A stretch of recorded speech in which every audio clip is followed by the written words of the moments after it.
Tee off on the Turkish Riviera, Europe's premier golf destination. With championship courses in Belek and Antalya, luxury all-inclusive resorts and year-round sunshine, it is the perfect getaway under the Mediterranean sun. Play immaculate fairways designed by golf legends, then unwind beside stunning beaches and 5-star hospitality. Search Turkey on TripAdvisor now to book your ultimate golf holiday in the Turkish Riviera. This episode is brought to you by Facebook.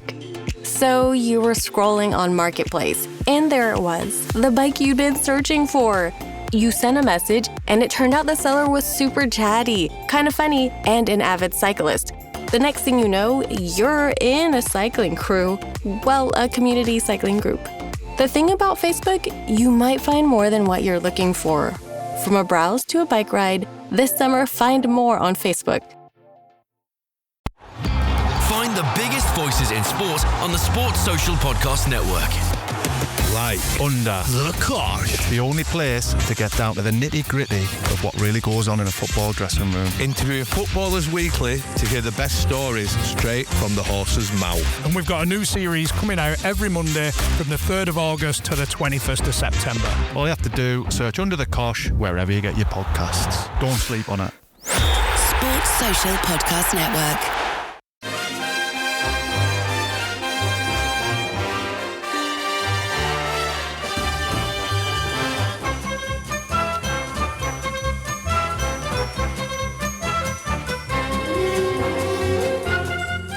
Hello and welcome to How We Hear the Podcast. It's Martin here and you're joining us right on the full-time whistle as Sunderland have lost their second pre-season friendly 4-2 to Liverpool in Nashville in what was the first game of our US tour. Obviously, it was a late kickoff in England. It was 11 p.m. kickoff. And I've got a couple of gentlemen with me who are burning the midnight oil, desperate to give you their reaction to that game. So first of all, we will say a very good morning or a very late good evening to Kelvin Beattie. Hello, Kelvin. Hey, good morning, everybody. What was that like staying up late? You've obviously had plenty of practice during the World Cup. The World Cup was like pre-season training for our pre-season, wasn't it? Martin, come on, you know, the age I am, I had to go to bed this afternoon to stay up this late to watch the game. Another person joining myself and Kelvin is somebody who I know got a lot of pre-season training in that World Cup. It's James Nichols. Hello, James. Hello, mate. I haven't went to bed yet, so I might get a little bit of late night delirium at some point halfway through. There is always a chance. It's been a brilliant kickoff for me here in Australia. It was an 8 a.m. kickoff. I could have a nice lie in and have a leisurely watch of the game with a lovely cup of coffee this morning. And James, the team selection obviously is our second pre-season friendly. We came off the back of that York game, and you know it's difficult to really judge anything, isn't it, with so many players missing. But the first team that we put out in that first half, it was a relatively strong team, wasn't it? Was it what you were expecting? Well, pretty much, yeah. To be honest, I mentioned to Gav in the chat before. I predicted exactly that team. I think I maybe had Hume in midfield, in the middle, and perhaps Rigg on the right, instead of Hume right wing and Rigg in midfield. But the 11 pretty much named itself. It was really just question marks whether Ballard and Mundell's fitness were ready to be able to start. But it's kind of like the Reggie playbook in pre-season where he goes the strongest possible 11 from the start. Yeah. And then in the second half or last half an hour, whatever, as he developed through pre-season, he then makes his changes and brings like the younger players on. Obviously, we've got obviously 11 first-team players at the World Cup still, 7 of which are joining the squad today. But the pretty much, I don't know, it's weird. We've had like a second preseason in a row now where it's like, because of lack of bodies, it's a fundamentally different team in the second half, which I'm sure we'll probably get onto. No, it wasn't it, Kelvin? And you know, it was that cliched game of two halves when you looked at it, wasn't it? It was a completely different side. As James said, we started with our strongest 11, whereas you'd probably look at the Liverpool side, and I think they got stronger in the second half. They brought on some quality, didn't they? But it was a good, you know, it's always difficult with pre-season games, isn't it? Because it's such a difficult thing to actually draw any definitive conclusions from. But I thought in the first half we played well. I was quite happy and quite impressed, and I enjoyed watching that first half. There was a lot of entertainment in the first half, and actually, I felt that we were the stronger team. I thought we created some reasonable openings with some nice passages of play with the ball. I did think that we looked the better team for the first 45 minutes. It's interesting, isn't it? Like you say, the way that Lebris likes to do these friendlies. It's 2 games of 45 minutes almost, isn't it? One team plays the first half and a different team plays the second half. And I think I think he would do that even when he gets all these players back from the World Cup. You know, I think he'll still just keep doing that. He seems to, unless there's some sort of logistical reason for not doing it, he seems to like to play the games that way. I think there's something there for the young players in the second half. I was talking to somebody about this yesterday and saying if I was a young player, I would be busting my gut for that 45 minutes in the second half. You're being given a real chance to make a mark, you know, and one or two certainly did. But as you rightly said, the Liverpool experience that was on the pitch in the second half, they had a hand in everything that happened. The experienced players that were on the pitch. You and I did have a quick chat before we went on air, and I said to you, I do like that Chiesa. I think he's a whaley player. So yeah, but lovely first half. I really enjoyed it. I enjoyed the first half. It was a game of 2 halves, 45 minutes. I was just glad it wasn't a game of 4 quarters, as we unfortunately had to get used to during the World Cup. But James, it's interesting. I was pondering this during the first half. If you're a young player, and Kelvin saying the young players will be desperate to get some action and get the opportunity to make an impression on the Brits, because there are some slots in squads up for grabs, I would suggest, going into the season. But would you rather, like somebody like Jensen Jones, for example, would you rather be playing alongside a relatively experienced first choice back four, and then you put Mukiele in alongside some of the younger players in the second half? I would if I put myself in the position of a younger player, I'd probably prefer to have a part in a relatively experienced side rather than going out with all of your younger colleagues. And we saw that discrepancy in standard, I think, between the first half and the second half because of that. Yeah, I mean, that's essentially what Liverpool did, wasn't it? You had the first half was Curtis Jones started, then Frimpong started, Joe Gomez started, Tsimikas started. Have all played a lot of first-team football alongside a range of younger players. And then the second half, you had other younger players, but that was then supplemented by Szoboszlai, Kerkez, Chiesa, Lewis Koumas, who isn't really a big name in Liverpool, but he's played a lot of championship football out on loan. He's played quite a lot of first-team football. And that's kind of like the interesting dichotomy of what do you do? Do you keep on the one half, you've got 45 minutes of players who will play together, creating and developing partnerships together. On the other half, you've then got 45 minutes of players who are probably not really going to see much action, if any at all, during the course of the season, and for the majority of them anyway. So I'm not quite sure what the correct thing to do is, because either way, you're kind of missing out without that extra 11 players. For me, it's interesting to see just how they got on. I mean, I don't know how long we're going to delay the inevitable until we talk about Enzo Le Fee. Because not much longer. Not much longer. It was like the Enzo Le Fee show again in the first half. He was just, him and Rigg are building such a brilliant understanding together. Riggy looks so strong and confident, and he's playing the both pre-season games so far. Granted, Liverpool's first team was probably weaker than ours in the first half. Like, if you look at the stats, I think we had 45% possession in the first half, which, to be fair, is quite a lot for a Sunderland team. 5 shots on goal to Liverpool's 1. 9 touches in the box to Liverpool's 4. Then the second half was like 27% possession, and then Liverpool just dominated every other metric, like shots on goal and everything, like all the obvious ones. I'll not get too much into the weeds on it. And it's like, that's obviously what was said before with such a strong first team against such a weak second team. But Le Fee just dictated the majority of that half. I thought Le Fee and Rigg were the two outstanding performers. Rigg got the assist for Le Fee's goal. And I thought Le Fee, it was interesting because at about 20, 25 minutes, I think Reggie sort of dropped Le Fee deeper and pushed Rigg up into the 10, sitting alongside Wilson.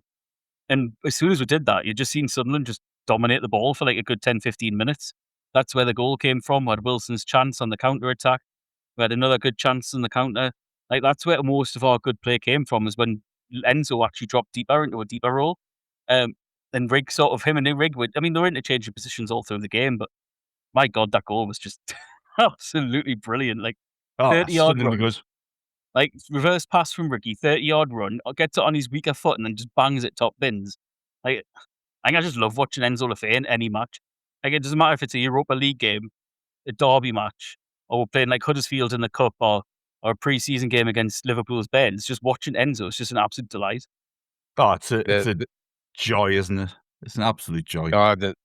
Loved the from the defensively, from the defensive end of the field till the ball hit the back of the net. There was something to appreciate and like, I loved the way that Rigg created the space. He could have lost that ball. He took a little chance, but I quite like that. I'm not going to be shouting at a player that takes a chance like that. Mind, don't bring that up if you do catch me shouting during the season. but he created the space. He found Le Fee, and I tell you, there was a lovely run from Isidore across the box that just took the two defenders away, and as you say, top bins. Yeah, I love a top bins goal, mate. I love when it hits the net and ripples the net, and the keeper's lying on his back looking at it. Brilliant.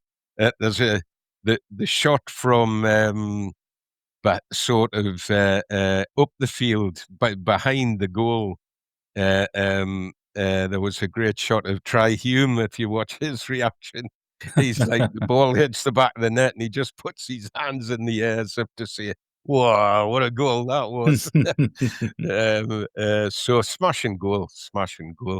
Their goal was well created as well, though. There was some quite nice football, but Enzo, he looks on form, and Rigg, they do look to be playing to each other a little bit, don't they? Just can I flag up as well? Dan Ballard, doesn't he look pretty fit? Didn't he? And he did for somebody who's been injured. Aye. And this, he's found that. I know we spoke about this. I can remember talking about it and having a conversation about it. These runs forward that he started making and carrying the ball, he looks like something he's been working on, because he never used to. He never used to do that, and when he did do it, he looked a bit of a giraffe. I always used to think, just get rid of the ball, Dan. But he's gotten really, really good at that. He did it a couple of times in the first half. I thought he was looking quite fit. Ballard was certainly embracing his inner Gary Bennett, I think, for large parts of that first half, and he's striding out with the ball and playing some really nice through balls as well, which were splitting their defence. Obviously, we went 1-0 down. I think that was a typical pre-season goal. I think Kieran Morrison scored for Liverpool. I thought we were jogging back, really. We weren't necessarily putting the requisite effort in that you'd put in the Premier League game to get back and get a tackle in. But as you say, I think that goal was against a run of play. I think we dominated the ball and dominated possession, but we hadn't really had a cutting edge. But as you say, the goal that we scored, bloody hell, like you just want to watch that over and over again. It was so good. And, as James has said, and Kelvin, you've pointed out too, Chris Rigg and Enzo were our two star players in that first half. I think nobody can... Now, I actually think it's a massive season for Chris Rigg, and we'll come back to that point in a sec, because he's got to really make an impact this season. He'll have the opportunity to do so.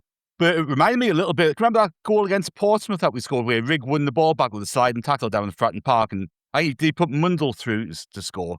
it was a little bit like that because Rigg had done a bit of dirty work, got the ball back, took a little bit of a risk, as you say, Kelvin, played a lovely ball into Enzo. To give Chris Rigg an assist for that goal, stretching the mark a little bit, isn't it? Because Enzo's got so much to do. And one of the things I would be critical of us last season is that we didn't take the opportunity to strike the ball from 25 yards too often. We tried to get our next pass in. And Enzo had the opportunity, as you say, Kelvin, Enzo made a lovely run across, which created the space, but also created the opportunity for a pass. And Enzo took the opportunity on himself. And, if you compare this pre-season to last pre-season with Enzo Le Fee, last pre-season, there was question marks whether he'd been in the team or not. He was left in almost the second string team for the last friendly, wasn't he? But Enzo Le Fee has grown and grown and grown as a player.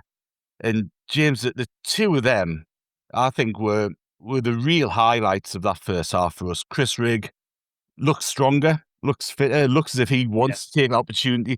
And, likelihood is we'll get to see him in the centre a bit more than we did last season. And Le Fee just looks world class. Now, I don't use that lightly, but I just think he's a world class football player. I think it was halfway through the first half, Gav tweeted on Twitter that on the Roker Report account that what Liverpool thought they were buying in Florian Wirtz, we've already got an Enzo Le Fee. It's right. The game's actually very similar, the style of play that the two players have.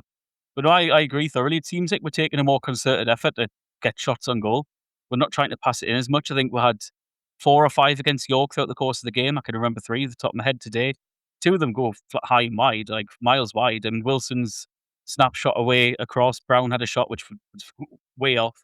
And then Enzo got the one that he scored with. But then the other week, last week against York, Tuturov's goal from the edge of the box. Like we're obviously making a concerted effort to make more chances.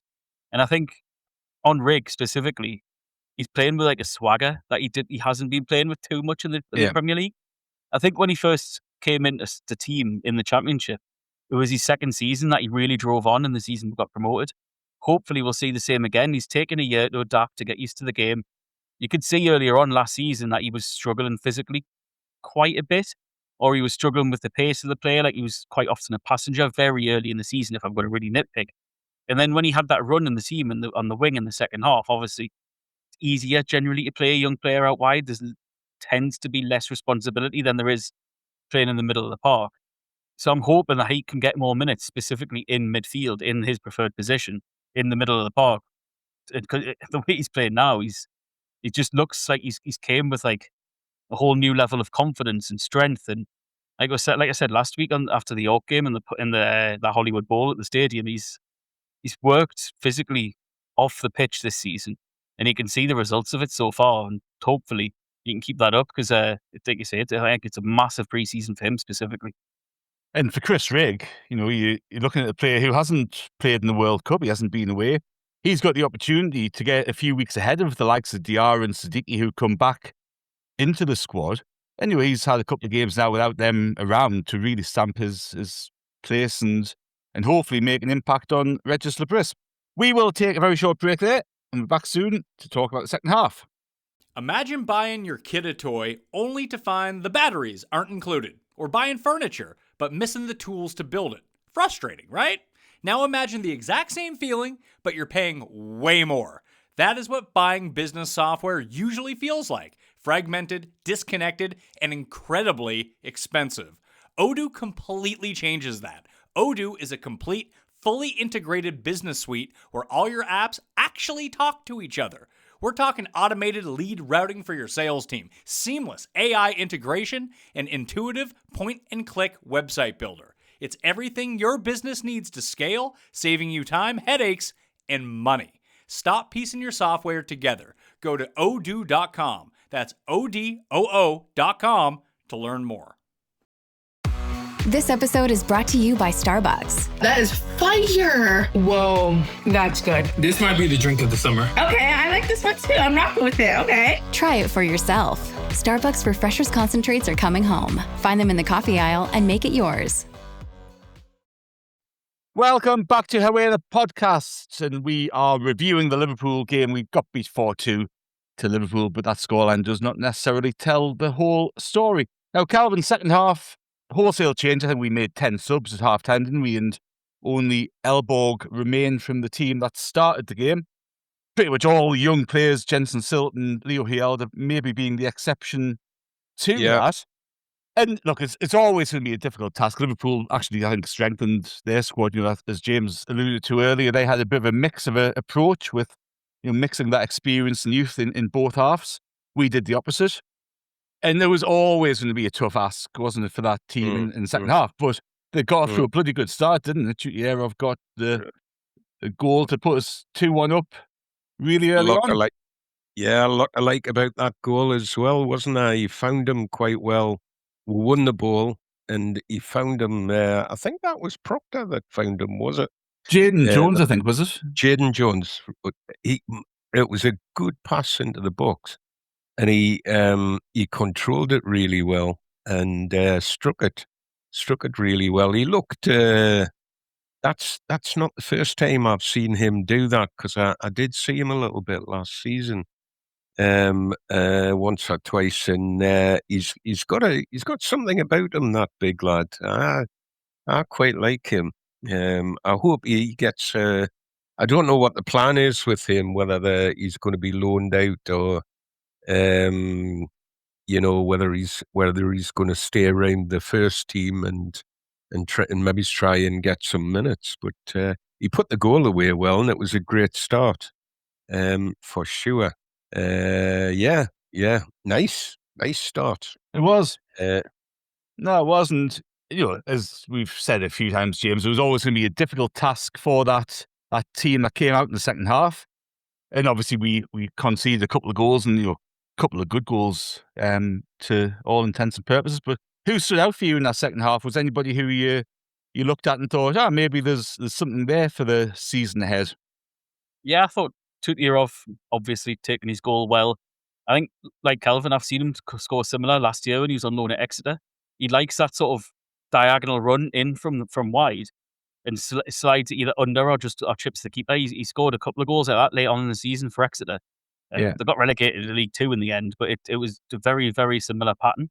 To be honest, I don't think Tutierov did a huge amount away from the goal and just some running as an outlet. I thought Tom Proctor was very impressive. He's very forward thinking, which I like.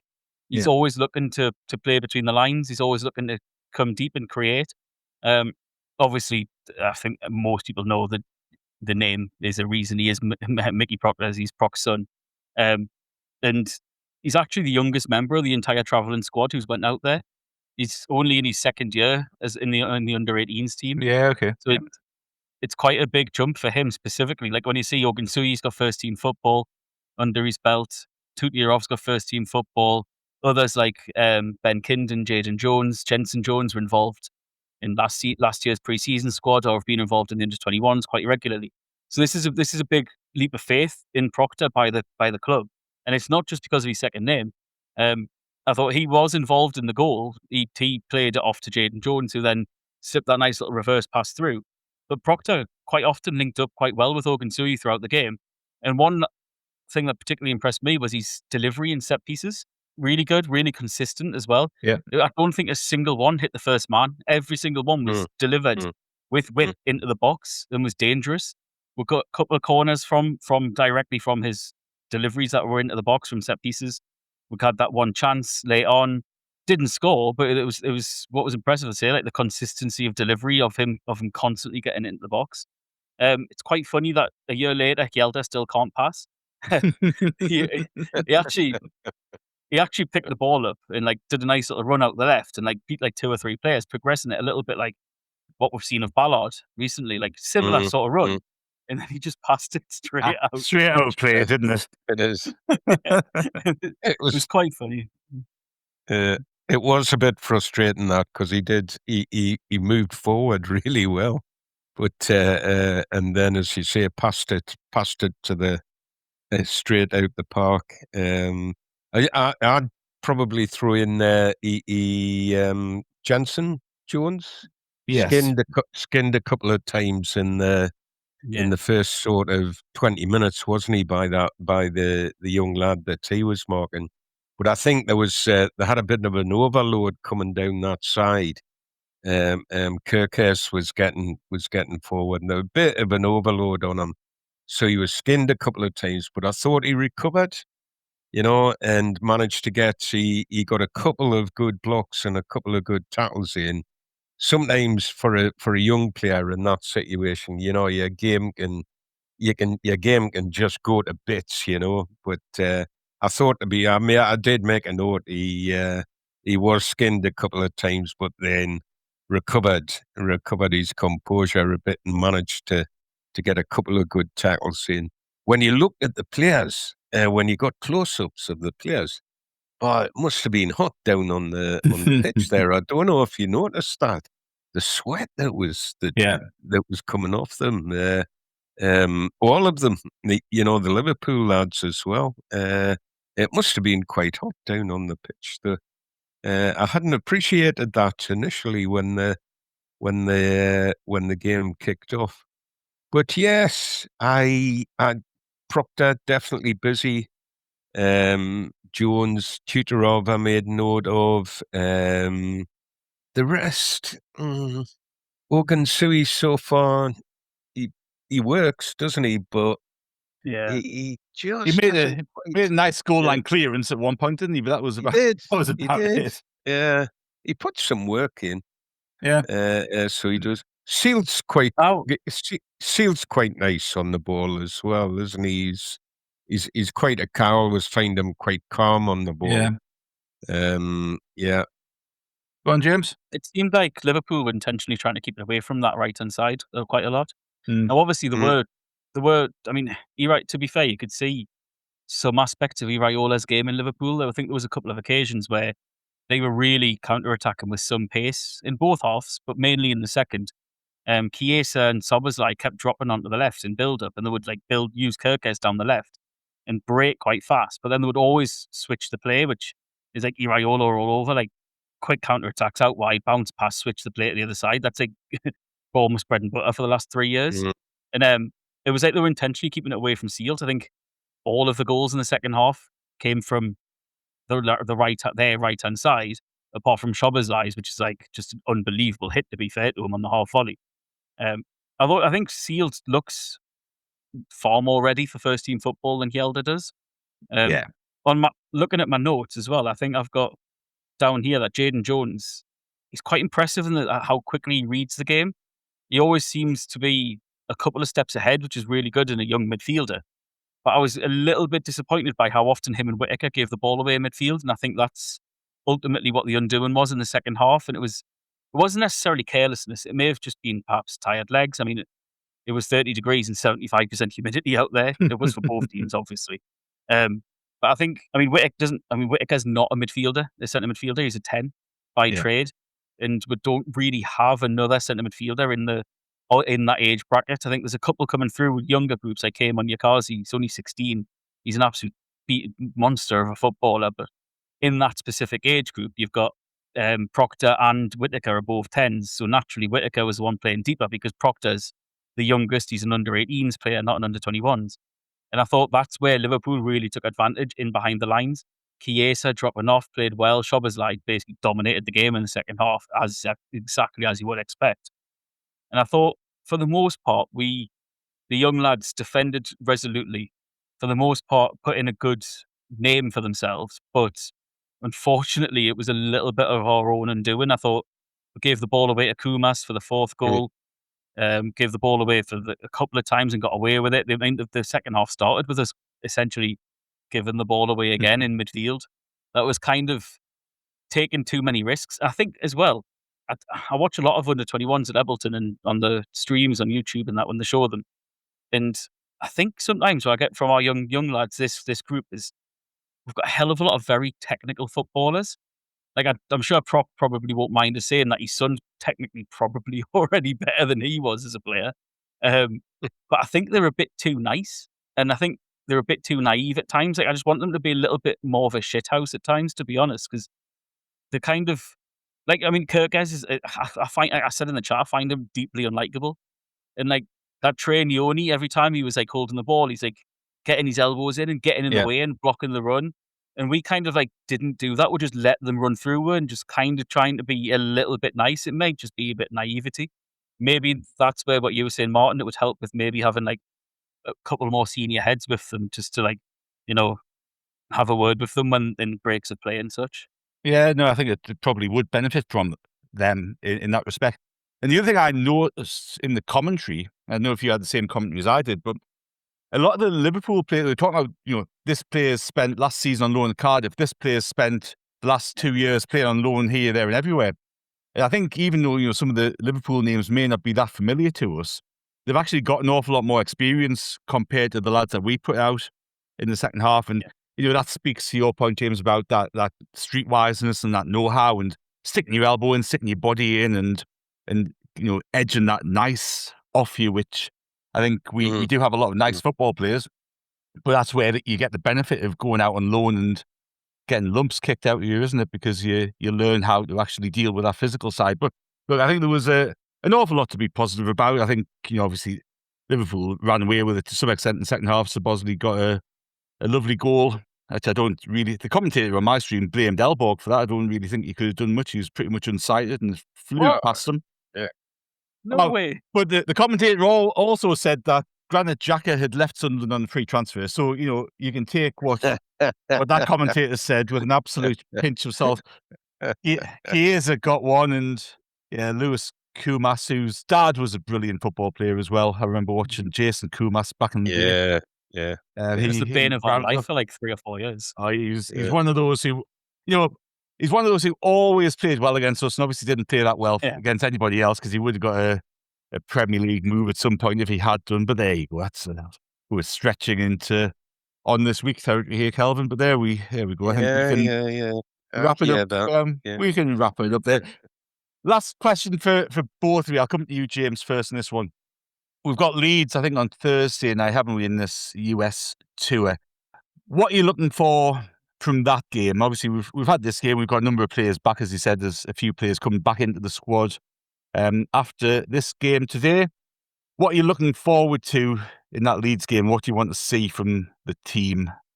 Well, what I'm not looking forward to is doing a reaction pod at 3:00 in the morning. So I think it might just be you on your own in Australian time.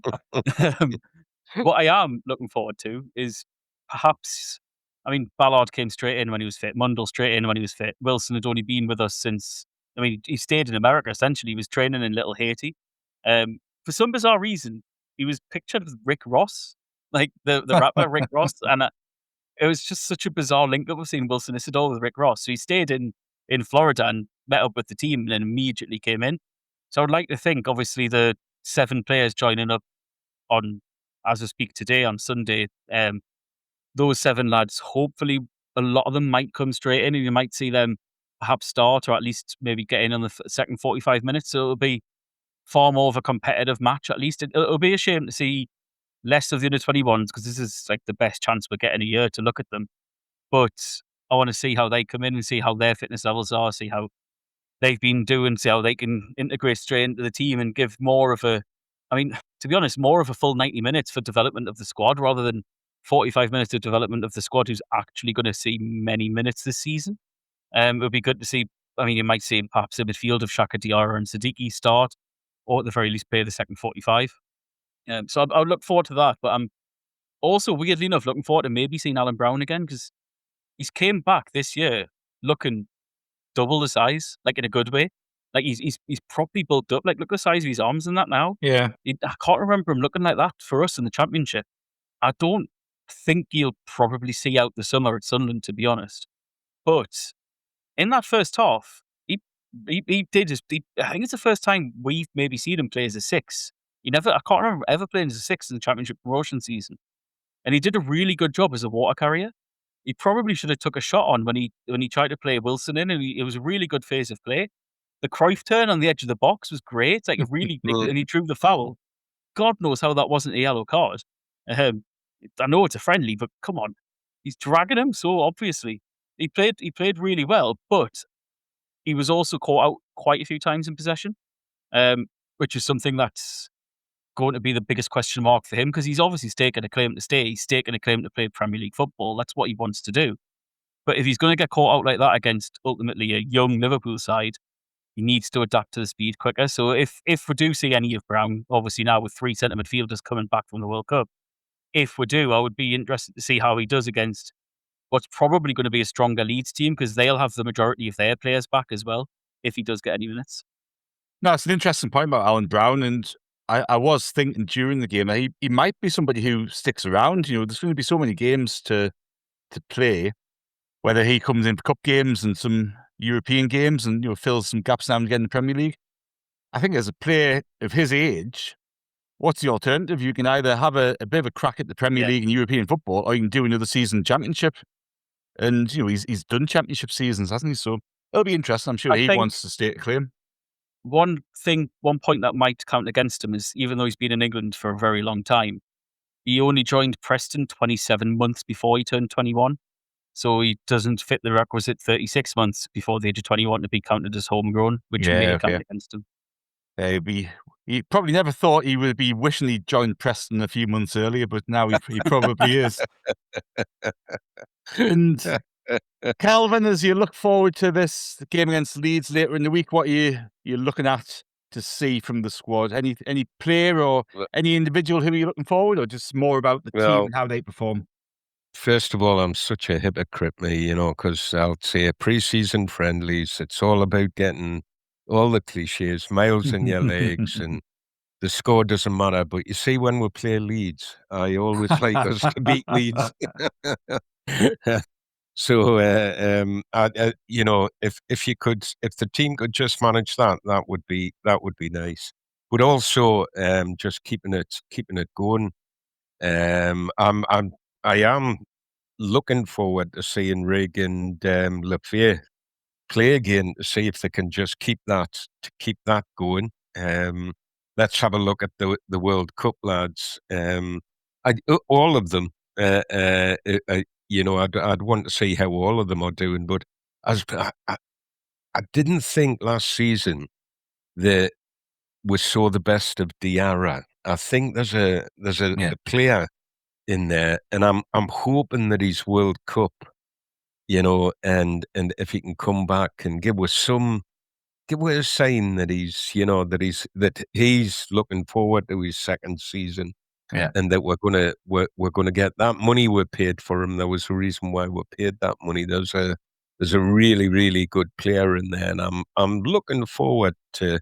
I'm hoping that he's gonna give something to shout about this season. So seeing how those lads go, they'll bulk out the squad and the 2 45-minute teams. I'm sure they'll bulk out them, and some of the youngsters might find it difficult to get game time. But this is about getting the team oven ready for the Premiership, for the start of the Premiership. So I'm hoping that as the Leeds game and then the Wrexham game, by the time we get to that, we're looking at where this is going to be. We're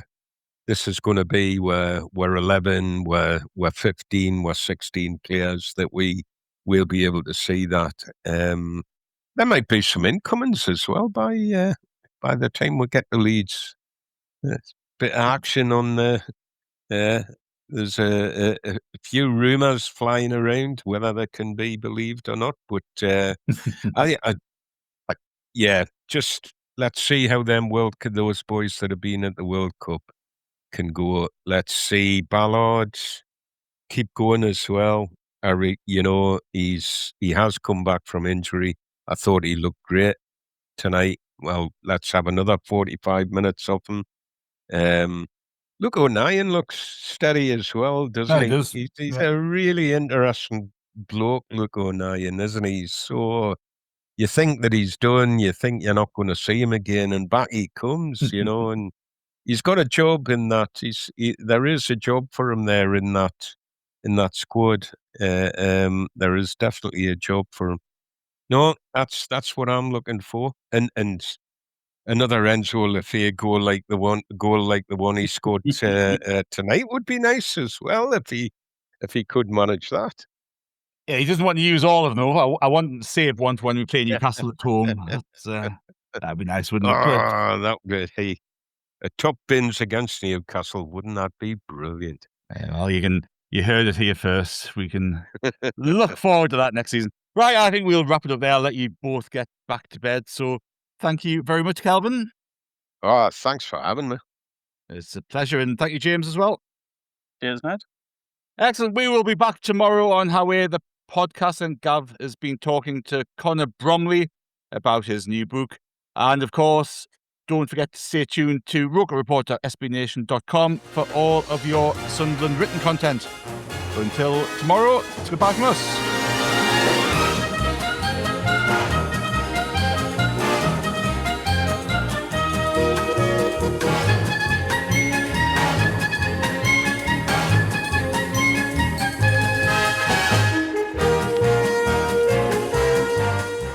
I recently got back from a holiday in Belek in Turkey. It was brilliant, but I did spend it looking longingly at the golf courses in the area.